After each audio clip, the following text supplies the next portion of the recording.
In this video I'm going to show you how to install SQLite on Windows 10 and Windows 11. I'll also demonstrate how to install the DB Browser for SQLite, a graphical user interface for SQLite3. There are a couple of ways to install SQLite3 on Windows. I will be using the Winget package manager. If you're not familiar with Winget, it's the official command line package manager for Windows.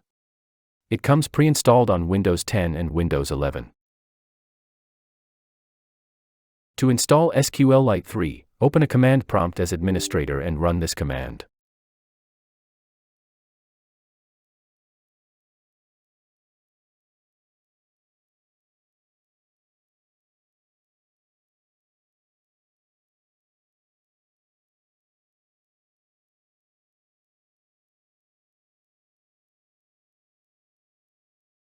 That's it.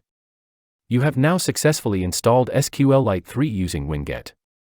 To access the SQLite3 command from the command prompt, exit the command prompt and relaunch it.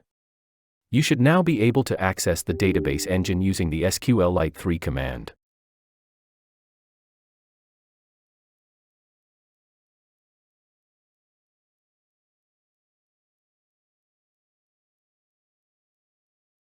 If you prefer to use a graphical user interface, there is an open-source software package called DB Browser for SQLite.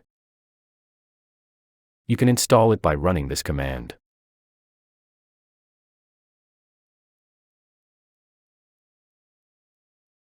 After the installation is complete, you can easily launch the application from the Start menu, and you'll be ready to explore the graphical user interface for working with SQLite databases.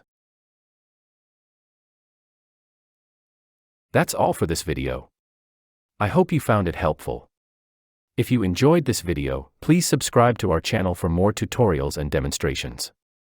Thanks for watching.